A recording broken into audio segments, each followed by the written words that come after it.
Good evening. I'm back from Vegas, getting my circadian rhythms all dialed back in after being in the worst blue light hazard city there probably is in the United States. But survived, met some great friends, good networking, got interviewed a couple times by some random people, and then going to be doing a few podcasts in the new year that met up with some people at this event. So, annual event in Las Vegas, the American Academy of Anti-Aging Medicine. For those that don't know, the backstory was that, I'm a conventionally trained invasive cardiologist, finished that back in 2012, gone to one of the A4M events, I believe it was 2013 was the first one I went to, and it's opened up my eyes to a whole new world of, kind of functional integrative medicine. I was fortunate enough to do the Module 610A with Dr. Mark Houston, and then I completed, Module 16B, C, and D, over the next year, and really learned all the ins and outs of integrative cardiology, and then have been, implementing it in my practice ever since. I obviously added on the kind of the biohacking aspect of it back in 2017 when I figured out that you needed these to, not die from jet lag. So for the past 3 years, I've gone to Vegas, made the annual pilgrimage to Vegas around the holidays and meet up with people and find out what's the latest and greatest in the longevity health optimization space. I always get asked, what did I learn? It takes me a couple of days to digest everything. It's an unbelievably, expansive experience. I mean, the expo hall probably takes you about 4 hours to walk through Hall de Boost. And it's 3 days of, nonstop lectures from about 7:30 in the morning to 6:30 at night, if you want to be so inclined to do that much learning. So I know there's a few questions, what did I learn? I'll answer those as we go. But I do want to, start off with a little bit of a, show and tell. I'll put together a more detailed version. I'll make a copy of something where it has, the links to some of these things. I have a kind of an Amazon store going for the ones that are available on Amazon. So I know you probably asked me where to get the stuff. Some of it's Amazon, some of it I go direct to the manufacturer's websites. But on Friday at the A4M event at the Cowboy booth, who I frequently collaborate with on some educational materials and lectures, they invited me to give a show and tell at their booth to people, and was demonstrating some of the wearables that people acquire to test their vascular health at home. And I kind of showed people what to really be thinking about when you're using these devices. That being said, none of them are perfect. You do have to kind of think of them as kind of a battery of tests and see do they actually rhyme. But I often get asked, I don't have access to an EndoPad or a Max Pulse or carotid intermedial thickness scan, at home. What can I do? Well, I gathered up some of the wearables that I personally use or patients have recommended in the past, and I ended up getting them myself. So I demonstrated those. The fun part was that actually Ben Greenfield, who is very popular as a big biohacker, health optimizer, he stopped by the booth and we actually did an IG live where he was demoing a lot of the gear. So if you go back to Ben Greenfield's lives from a couple days ago, I was the one demoing it with him. So here we go. So 3 categories of gear. First, something you do at home is you can check your blood pressure. This is my Omron Evolve. It's probably the best kind of portable monitor that I own currently.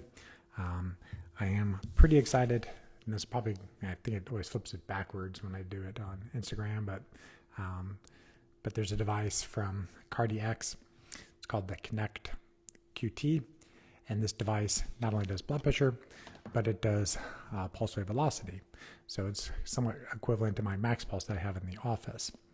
But I did show patients or clients or people walking around the conference some of my pulse wave velocity gear, and the ones that mostly utilizing are the ones from iHeart. This is not the exact one that looks very similar to this form factor. It looks like a pulse ox. You put your finger in there, and it does a 1-minute evaluation of how stiff or elastic your arteries are, and it will give you an arterial age. So Dr. Thomas Sinham, a man is as old as his arteries, so you want your arterial age to be under your biological age.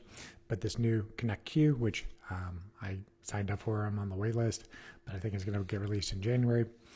It'll actually do blood pressure and it essentially will do pulse wave velocity in one device. The device is going to be about $200 or so. So it's not cheap, but it's probably going to be the best home blood pressure monitor that you can utilize. After, blood pressure, I did show people, the blood pressure doctor watch, and I have another watch that does it. I know there's a question later that somebody submitted, what's the best blood pressure watch? There are none, honestly. They are somewhat gimmicky. They're, let's call them toys. They're not medical devices, and they're not meant to be. You can just buy these things directly off Amazon without any type of, quote, prescription or anything. So, it is buyer beware. Some of them are tracking better than others. One of them is decently calibrated with my Omron, so I will play around with that at times. But there's a company, and I have no affiliation with them, called Actia. They're going to have a band, which can be kind of a form factor, probably looking something about this thin. Sits on your wrist. It will do blood pressure 24 hours a day and give you kind of the ability to know your average blood pressure, as well as the ability to drop the blood pressure at night, your dipping status. No time frame exactly when that's going to be released. It's available in Europe and Canada at this time. So blood pressure, pulse rate velocity, those are the two buckets so far. And then the third bucket I recommended people consider is monitoring their heart rate variability, or HRV. So I'm still playing around with the Oura Ring because it does do heart rate variability, obviously. It's also doing some like pulse rate velocity, so it gives you a cardio age. So I wanted to see what that was like. But heart rate variability, it's a metric of your autonomic nervous system, how much stress your body's sensing. But if you have chronically low HRV, you may have high oxidative stress and inflammation. And if you have those things, you likely have an impaired glycocalyx and underlying endothelial dysfunction. So it might be a quick check. It's not always correlated with it, but if you have low HRV, you may have stiff arteries. So you have to kind of look at with the other, I call them toys or devices. But I often get asked about, I have low HRV on my ring or my band or whatever. Cool. It's not actually HRV that's measuring. It's measuring photoplasmography technology, and it's looking at the arteries, how fast they're expanding and contracting. You actually need to measure the electrical activity to get a true HRV. So the chest straps, I have multiple of them, but these are the two ones I tend to use the most. This is the Morpheus. This one's probably the best for kind of telling you what your heart rate zones are with exercise. They definitely talked about zone 2 training at this conference. So the Morpheus device is good for that. What I've been quoted before is, the Ferrari of chest straps is the Frontier X. I was wearing this strap during Ben Greenfield's live, and you can watch, the 1 lead EKG. So you watch my heart rhythm while I was doing that IG live. So those are the gadgets. I'll put together eventually a longer form video, like how to actually utilize them and show you what the data looks like. And then also have some links on like an Amazon store or on my actual website, drtwyman.com, under the products page. That'll list some of these things that I personally utilize. But a lot of interesting gadgets will probably come out next year, and I'll always be, trying to acquire them first to show you which ones are worth spending your money on. One thing that I did notice, vascular-wise this year, there wasn't a whole lot of new things at the A4M that I didn't already be made aware of, but there was a new product that did come out. I'm not paid to talk about them, but this is the Calroy, the company that I did the talk for. They came out with a oral microbiome supporting gum. I obviously test every patient's nitric oxide levels in some manner, in multiple ways, many times. But there's the little test strips. You put your saliva on it, and the darker colors indicate the more nitric oxide you're making. But some people lack the oral microbiome to be able to make the conversion of nitrates. So the gum might be able to help with that. It's supposed to chew it for about 5 minutes or so. I was warned it is somewhat of an acquired taste. It's not that bad. It does taste a little minerally, but take your medicine and get healthier arteries. It's a low barrier. So, but the gum is out. I'll probably start to be carrying it in my office if you're one of my patients. All right. Let's see, what else did I learn? There was one other cool thing in the expo hall. I'm doing a little more research on it. Not sure I'm going to actually go for it yet, but a company called OptiCare AI. They have a retinal scanner that takes less than 2 minutes, takes some pictures, and then using AI compares it into a database and comes up with a retinal age. So another type of technology that's trying to tell you, are your arteries or your vessels or anything in your body aging faster than your birthday age. So that was interesting. Went to an interesting talk on plasma exchange. I listened to one last year. I'm not doing that in my practice, and I don't have any plans in the near future to. But interesting, take out your plasma. Takes 2 to 3 hours to do this process, and then you're potentially removing some factors that are promoting some of the inflammatory conditions of aging, inflammaging. So interesting, but one of the speakers said something very interesting is that this technology, and it's been known, but will lower lipoprotein(a), Lp(a), essentially wipe it out. But what I did not know until this conference was how long does it stay down? And it's reported that the LPA levels will stay down for 6 weeks. So it's not a permanent solution, and it's not necessarily a cost-effective solution because you're going to have to repeat it every 6 weeks for life if you really wanted to implement it. But it is something that people could consider until the new classes of medications hopefully come out in 2025. And there's 5 of them that are vying to be first to market. I think those are the main things that are off the top of my head for the moment. Like I said, it was a 3-day whirlwind. I had some great conversations with people, had some good dinners with Victory Men's Health, some friends from St. Louis, and then some other nitric oxide luminaries. So I'll get into answering some of your questions now. All right. What other talks did I attend at AFRAM? I listened to Dr. Peter Attia's talk. This is excellent. He was talking about, somewhat the how certain probiotic strains from a company called Pendulum has an effect on glucose lowering. There's a lot of talks at this conference about GLP-1s. I'll say those for another day. But Attia gave a very good overview, what he called the ominous octet. That was a term that he borrowed from another doc about insulin resistance. And went through how every organ, how it displays insulin resistance. So good to hear from Attia. Heard Asprey speak. He talked to a gentleman about stem cells for the most part. Bioinsurance is what they were calling it. Banking your stem cells for future needs. Interesting. I'm not there personally to do it yet, but I did recently, do the podcast with Asprey. He was very, kind in person as well. And you can check out my YouTube video with him, 2-3 months ago if you want to hear more about my biohacking origin story. And I did thank him for that because he was the one that basically got me interested in these type of classes for jet lag mitigation. Also in some good nature talks, I think those are still up on my stories. Shinrin Crude, I think that's how I pronounce it, but forest bathing in Japanese. I'm going to be going to Japan next year and actually trying to find a place where we can actually do that properly, like a scheduled event. And then there was a good website where you can actually find a park near somebody and be able to prescribe them nature. So I thought that was pretty cool.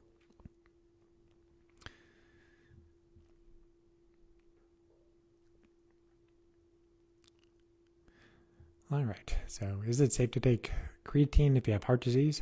Generally should be safe, but you'd have to ask your doctor if it has any contraindications, any other medications or supplements you're taking, but generally relatively safe, and typically do not need loading doses with it.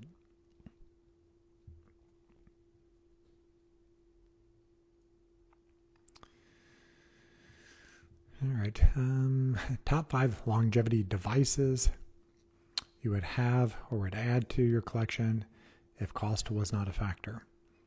All right, so I'll probably change it up to saying that, what would I like to have? I would definitely have a photo biomodulation device or devices. Would have a cold thermogenesis tank. I would have a sauna. I probably would have some type of UVA device / UVB device, and then I probably would have a condo in Mexico so you could just do it all in nature. So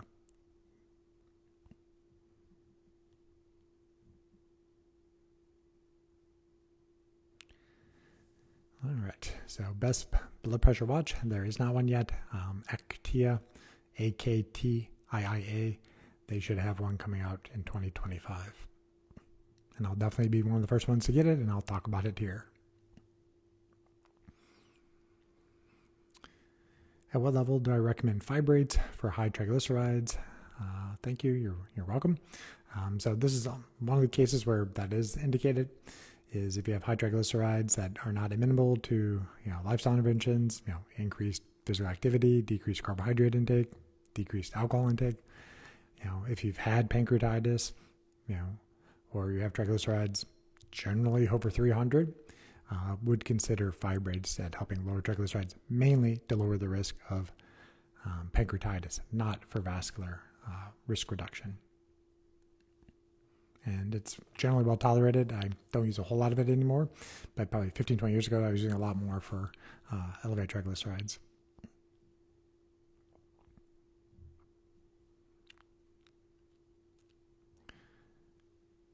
I think this heart rate. How does heart rate, it said range, change over our lifetime? It tends to be higher if you're less cardiovascular fit, but you can also have what's known as tachybrady syndrome and start getting slow because the conduction system is essentially aging.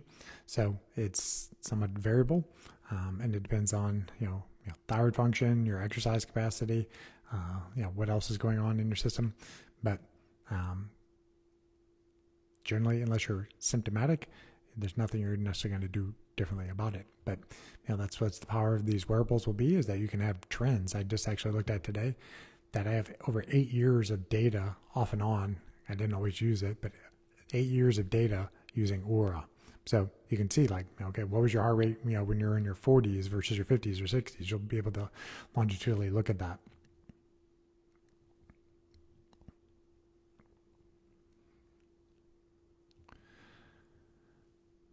All right, what are the best tests to measure soft plaque in the body? Generally, it's going to be a CT coronary angiogram, likely with AI analysis. You could also look at the carotids with a carotid intimal medial thickness ultrasound, CIMT.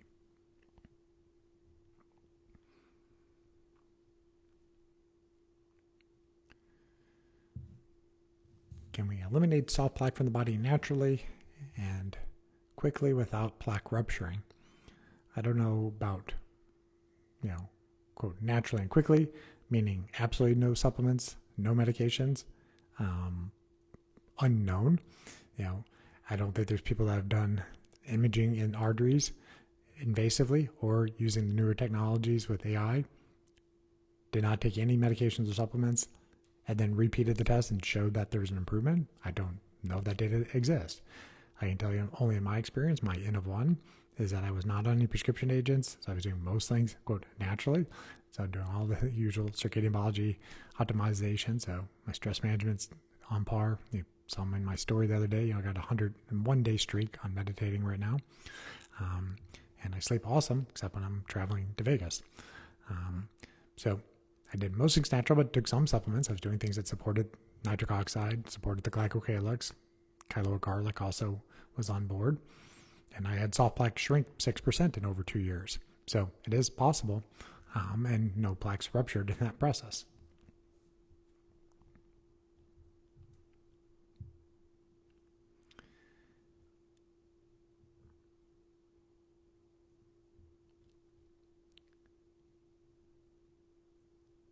All right, it keeps popping up the same little question there about the soft plaque. So let's see if it...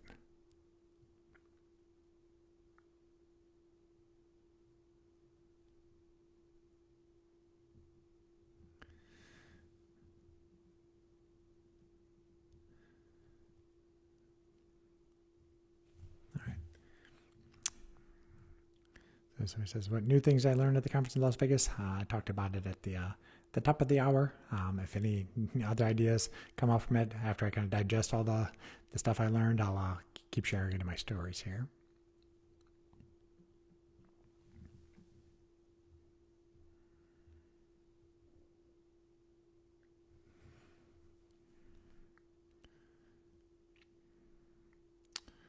Who should absolutely not practice ketosis? Is 3 times a week for those individuals, okay. Can't answer, one-on-one medical questions in this type of form, but think evolutionarily, like there's times and places you would have been ketotic. When you're sick, you're probably not eating. In the winter, if the ground froze where you're at, you might have had food scarcity.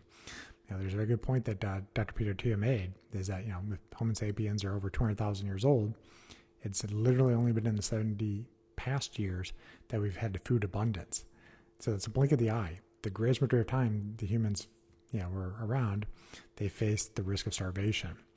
So you would have been ketotic many parts of your life. So ketosis is built into the human system. It's a process of evolution like designed for us. But you need to know what else is going on with the person before you say it's necessarily healthy for them to fast to get into ketosis.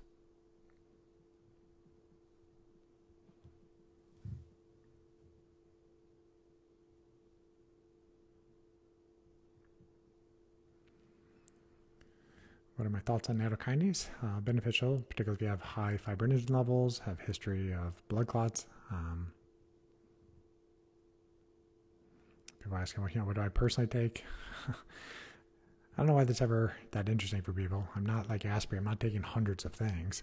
I really use Mother Nature, and there's a whole-based kind of.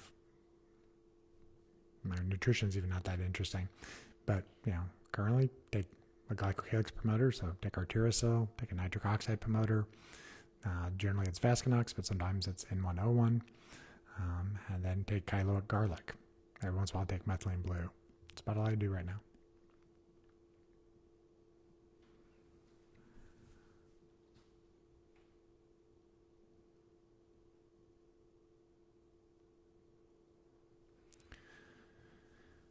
Should everyone over 50 take nitric oxide tablets, or need to have a reason? Many people will be deficient in nitric oxide over 50, but I wouldn't say everybody needs it. So it's a test, don't guess type of situation. And some people, are hypotensive. So if you give them nitric oxide supplements, there's a risk that you may lower their blood pressure even further, and they'll become more symptomatic. So not everybody should take it, but if you have stiff arteries on vascular testing or have high blood pressure, you may be a good candidate for it.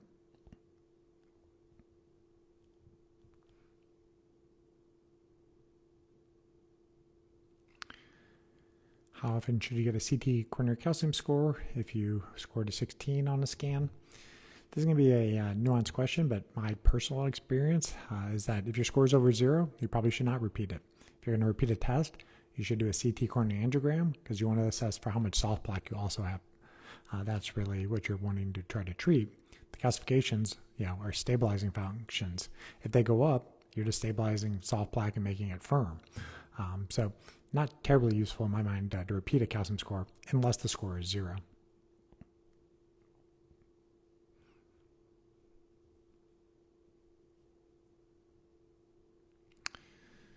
Do I still need the yellow glasses if I'm getting red for circadian rhythms and clear for screens? Generally, the clear ones do not work. They're mostly marketing gimmicks. They need to be somewhat yellow or amber to block the wavelengths of blue that affect the melanopsin receptors, the blue light detectors in your eyes.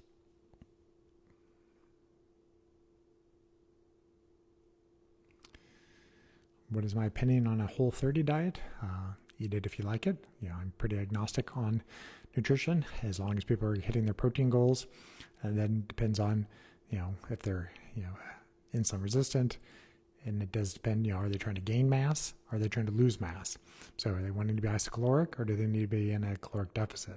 So you can play around with the carbs and fat, balance based off of, your personal goals. So if Whole30 works for you, cool, go for it.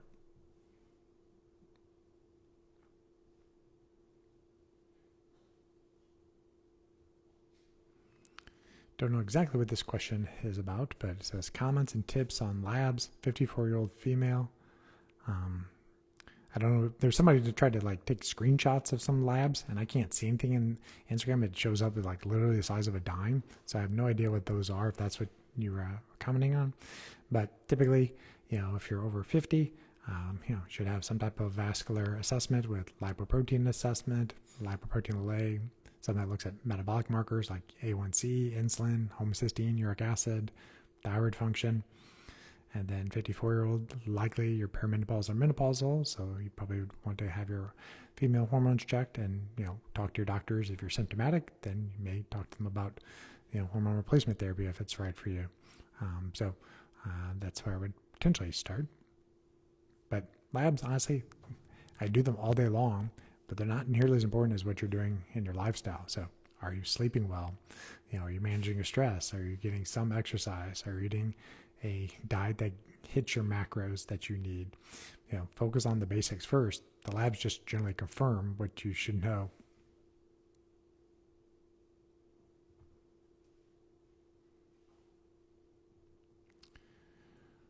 How often do I need to test my cholesterol levels if on a statin?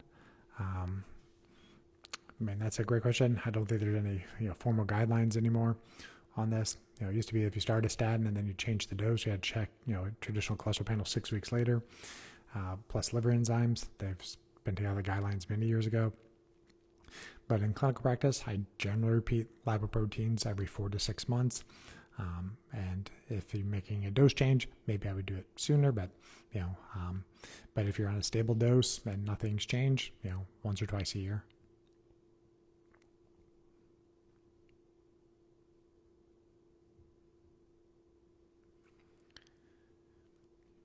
All right. Okay. This is a good question. Now you're probably going to catch me up on this a little bit. What is better for circadian health? Permanent standard time or daylight savings? It's probably,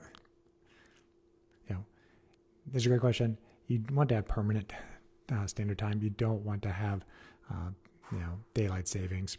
I understand it's potentially for fuel reasons. It might have been for farmers' reasons, but it really does mess with people's circadian biology. Just go look at the data behind the number of heart attacks that happen on Mondays after daylight savings time, how many car accidents happen because people are sleep deprived. So there's no strong reason in my mind that people should be still doing this. I'm not in charge of that decision. I've somewhat joked that there should be standard Dr. Twyman time, and 7 a.m. is the sunrise. Wherever I'm at, that's 7 a.m. and start the clock from there.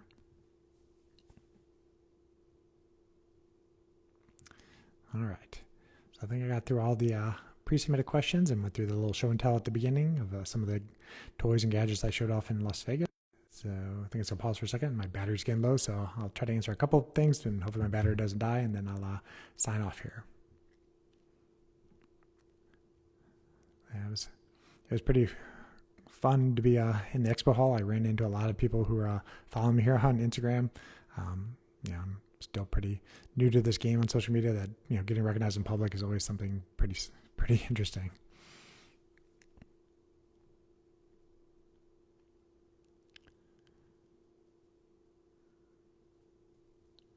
And somebody says that their husband has a calcium score of looks like it's in the low teens. Can he reverse the calcifications? It's possible, but it's better to think about that destabilizing the plaque so that you don't have cardiovascular events. That's the main benefit of a calcium score, is to quantify who's at higher risk of a heart attack or stroke, not necessarily to get the calcium to go away. But I have seen calcium scores under 100 go back to 0, but that's not necessarily the goal.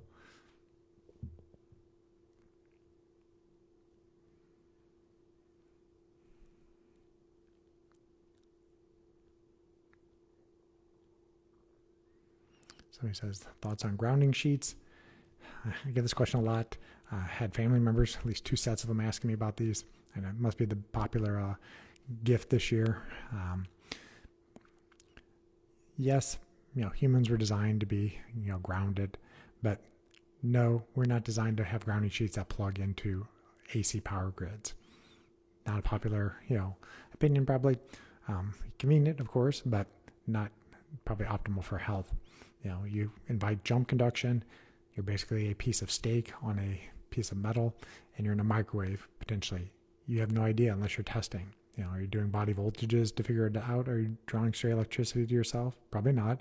You probably plugged a little thing into the wall and said, good, or grounded. A green light popped on, or orange light, and you plugged in the sheet and said, I'm good to go.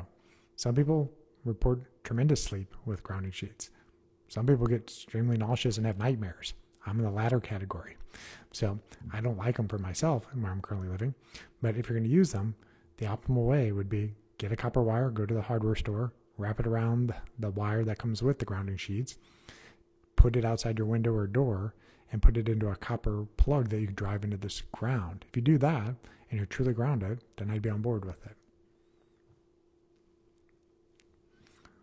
Got some live audience members wondering what I'm asking about. All right. What's the best exercise for people with microvascular dysfunction? Same as people who have non-microvascular dysfunction. It's things that stimulate flow across the glycocalyx. So whatever cardio you like to do, whatever strength training you like to do.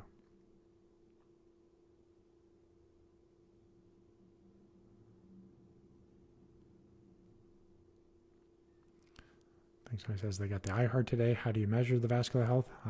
The app is pretty straightforward. It's like a 2.5 minute warm-up period and does a 30-second recording.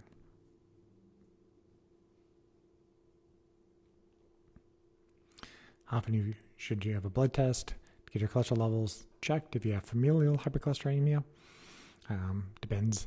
Again, are you on treatment? Are they trying to be more aggressive with it? So generally, every 4 to 6 months.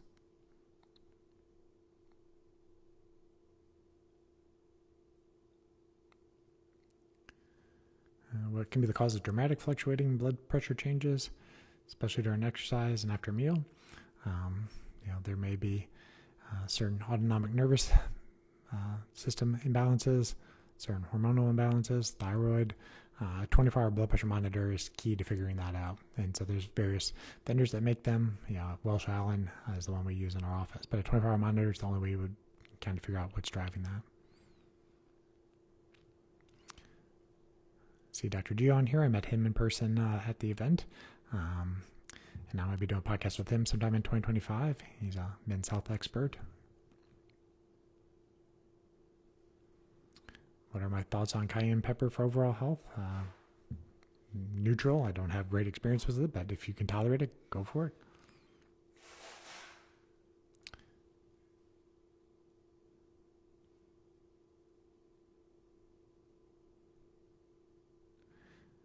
Is coronary thrombosis detectable? Is this something that would show up on a calcium score or a Clearly scan? A coronary thrombosis is a myocardial infarction. Now, while people can have silent infarctions, many people will have some type of symptom if they have a coronary thrombosis. That chest pain, shortness of breath. They're not going to be looking well. You just look ill. Often when you show up at the hospital with a acute myocardial infarction. But if you've had a prior event, it's not necessarily going to show up on those other tests because you'd have to look at things that affected the left ventricular function. So that would be something like a echocardiogram or an MRI potentially. That'd be very uncommon, but that's not what we'd really look at the left ventricle and see the thrombosis cause left ventricular dysfunction.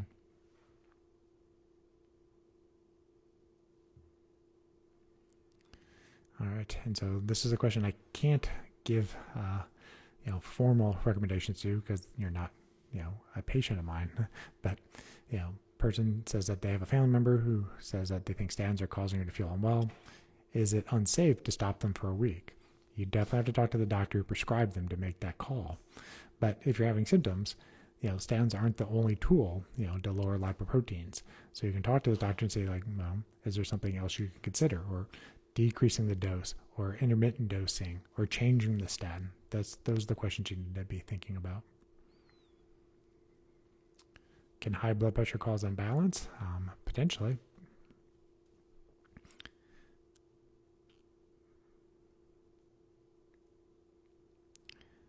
Having high blood pressure fluctuations, normal echo, any ideas what can be causing it? Well, endothelial dysfunction, non-native EMF, hormonal disbalances, autonomic nervous dysfunction, heavy metal exposure, lots of things, hundreds of things. So probably needs a workup if it's persisting. That's something that can be usually getting to the root cause of it, and then you optimize it with things that support your glycocalyx.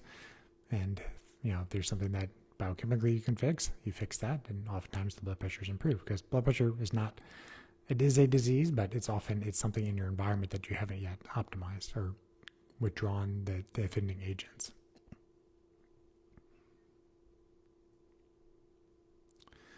So I don't really answer questions about POTS because I don't have much experience with it since my fellowship. So that's a question best asked to an electrophysiologist.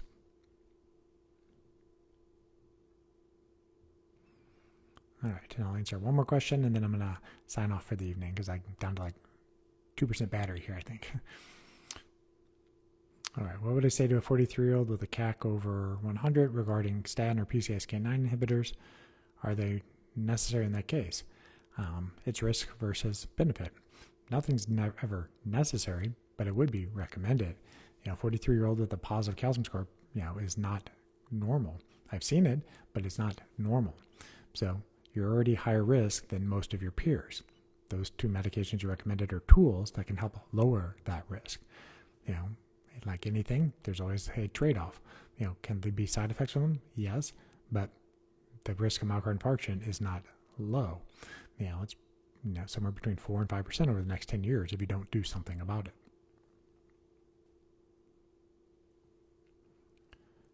All right. So hope you guys enjoyed the little show and tell and my little rant about what I learned at A4M. Like I said, we'll put together some more formal videos on my demos of these devices and what the data actually looks like. Most of them are not clinical grade devices, so I play with them, and then sometimes I just get bored using them, so I don't always track my own data with them. But you have to kind of look at it through the whole lens, do they all make sense? Do they rhyme? If you have low heart rate variability, high blood pressure, low pulse wave velocity, then or you probably have some significant things going on in your system. Maybe it's nitric oxide, maybe it's an infection. So go get it checked out and figure it out. So I'll keep sharing what I learn. I always appreciate it that you guys come along on this journey. I'll be back again next Monday, 6 p.m. Central Time. Have a great week.